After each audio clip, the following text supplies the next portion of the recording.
Hello there. Today I would like to show off my latest Twisty puzzle creation. This is the 9x11x13. This was created from the Yuxin Huanglong 13x13 that recently came out. And I have applied to it black 3D printed extensions that completely hide the stickerless puzzle on the inside when turns are completed. In addition, this is a post-processed version of the puzzle, so that squeaky 3D printed layer sound is completely absent from this puzzle. But before we get into the turning, let's just do a size comparison to show just how big this really is. Here's a standard 3x3 puzzle. The Moyu RS3, I think, RS3M. So, as you can see, this is a large puzzle. However, compared to the original 13x13 that Moyu released, it is significantly smaller. Here's a 5x5. This is a Aosu World Record M.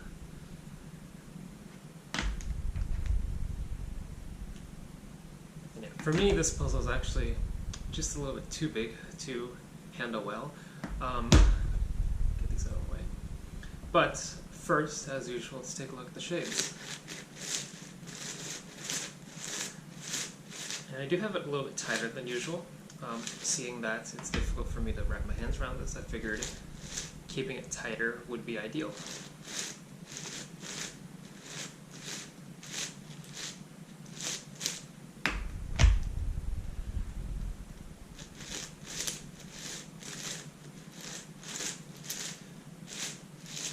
Personally, for me, since I have smaller hands, this is probably a tabletop solved puzzle. Just a lot easier that way. As usual, the stickers have been cut by Chewy stickers, and as usual, they look fantastic. So yeah, there's a checkerboard pattern. Let's undo that.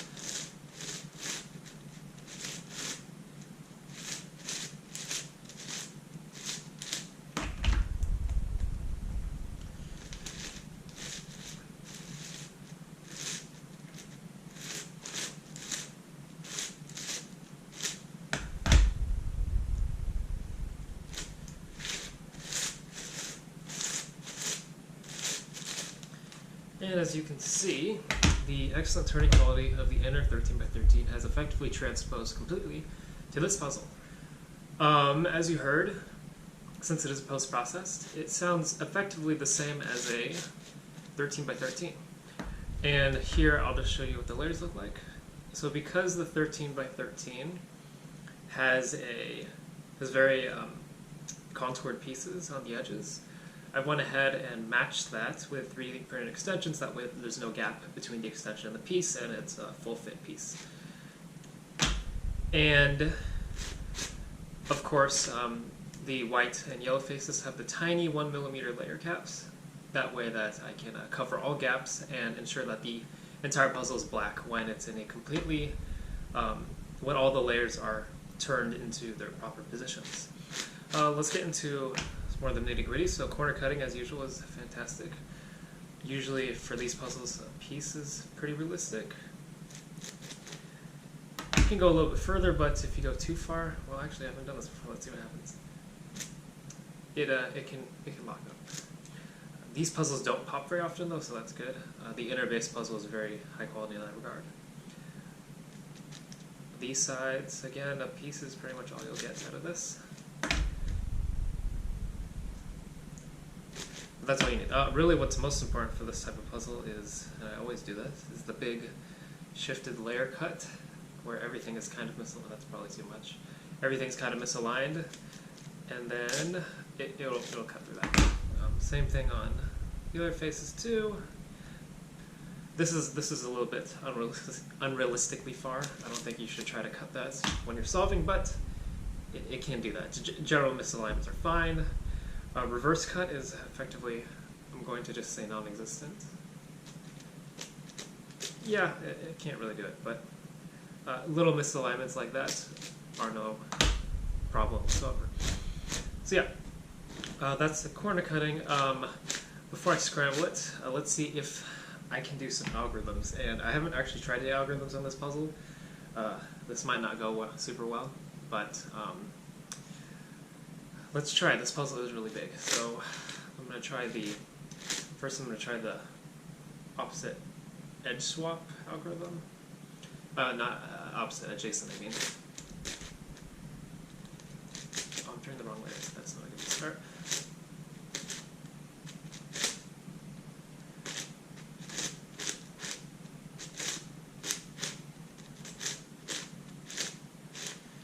So as you can see, for me, I'm actually struggling to hold the puzzle. I can't use both hands because I have to use this hand to completely support the puzzle. But the turning quality itself is pretty good. So these two have swapped. So now I'll repeat the algorithm to undo that.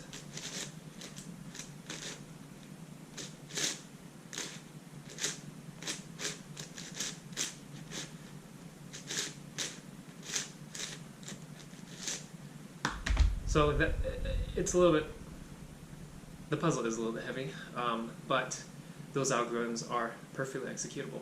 So now I'll do an opposite edge swap, which is a lot easier. So I've just swapped the blue and the green, and let's do it again. A little bit of a lockup there. I might tighten this puzzle down a little bit more before I ship it off, if somebody buys it. But yeah, and I don't even want to try T-perm on this. Yeah, not an ultimate shapeshifter. But I can do the, I call this a headlight algorithm. I forgot what it's actually called though. What actually I do from the red one side?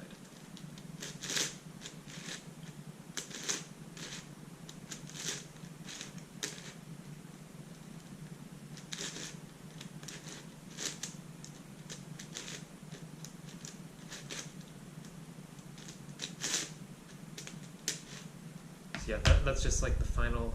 Actually, I said I wasn't gonna do a T-perm, but I guess that kind of was a T-perm. That sets up the final corners for the last layer. Repeat that.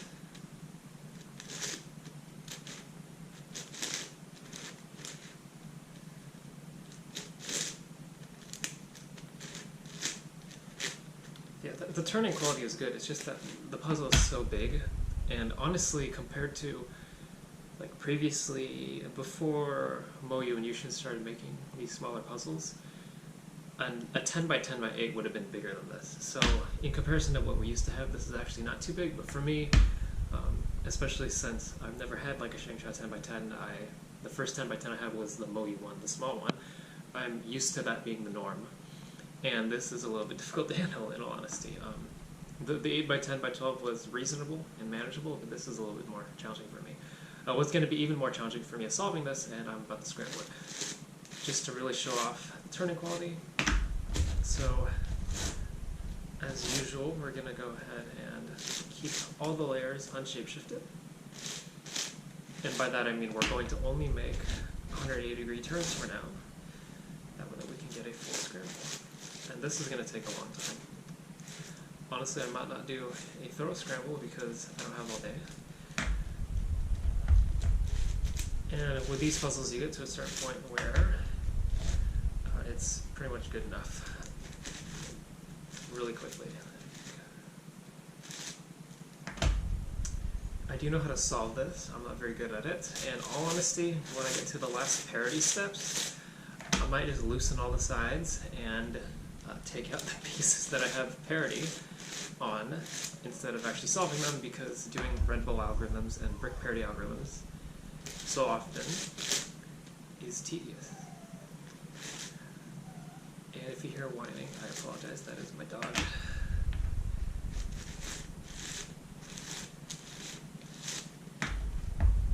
She is whining because she sees my dad outside and she's very attached to him. Okay, I'm gonna call that good for now. In terms of partial scramble, and before I forget, I'm gonna go ahead and snap a quick photo of that. I need this for my shop. Okay, so there's that. Fantastic. Now, I'm actually going to scramble this differently than most people. I'm going to scramble in this direction because I found that this gives a more thorough scramble. And by this direction, I mean I'm going to start turning these layers 9 degrees and continue turning these layers 180. Whereas normally I would scramble it this way, where I turn these layers by 90 degrees. But for some reason I found that scrambling it like a tower first, because I solve it like a floppy, scrambling it like a tower first makes a much more interesting scramble experience. So let's do that. I'm not going to enjoy this.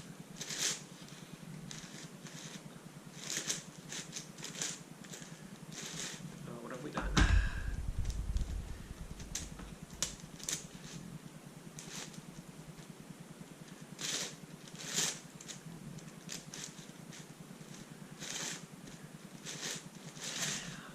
Honestly, I am kind of hoping that companies wait a while to make a 14 by 14. That way that I have some time to not make the inevitable 10 by 12 by 14. I think I'd like to take a break from these massive puzzles. As you know, I've recently, actually maybe not, you might not consider recently, but I consider recently made the 8 by 10 by 12. Now we have the 9 by 11 by 13. There's a certain point where it just becomes a little bit ridiculous, and perhaps we've reached that point already. But you know what? So it goes. Okay, I'm going to call that good enough. So as you see, we've got quite the mess on our hands, and by our I mean mine.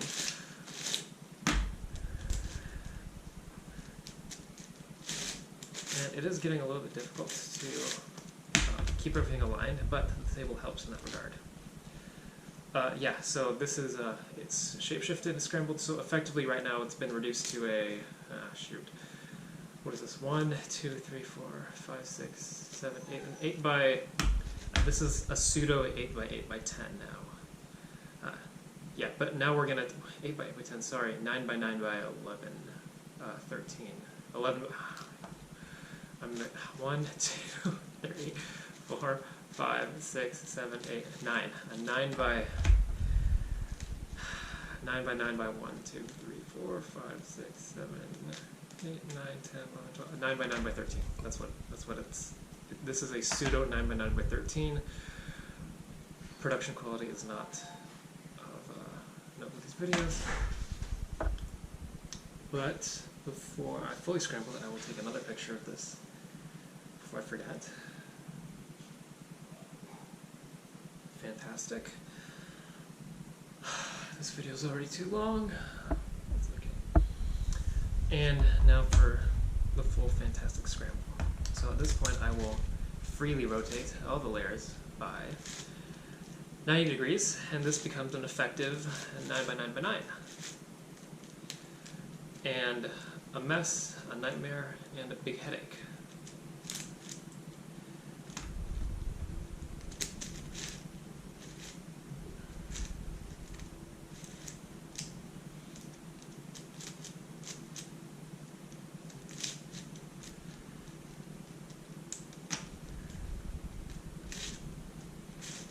So it is continuing to turn very well. However, at this point, it's such a shard. Like there's so many pieces sticking out that it's hard to see if the layers are aligned, because when you get smaller and smaller layers, when a piece is slightly misaligned, when everything's shapeshifted, it is difficult to see whether or not it's aligned. The only way to turn is to attempt to turn it and see if it moves.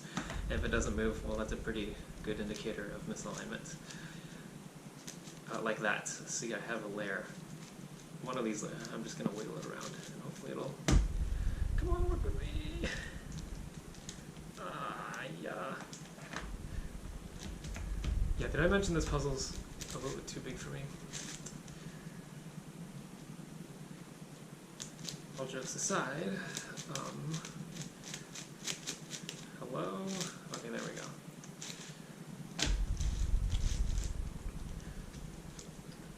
And in terms of fragility, the nice thing about the Huanglongs is that they are considerably more stable than the Moyus. And in fact, for my 10 by 12 by, 8 by 10 by 12, I have switched to the Yuxin Huanglong 12 by 12 because it's a lot more stable and less prone to breaking. I mean, like the actual pieces themselves breaking. And the Moyu, not the Moyu, the MFJS Meilong 12 by 12. So I'm going to make a few more turns and call it good. mostly because I'm tired and also because this video is almost 15 minutes. Now it's 15 minutes. But yeah, so this is a mess. One could argue it's a beautiful mess, however, I just see this as something I need to solve. But yeah, that is a video demonstration of my latest 9x11x13. This one I'm actually going to sell, and if you'd like to purchase these, I will be making them, and the purchase will be in my Etsy shop. Link will be in the description. Thank you all so much for watching, and I will see you in the next video.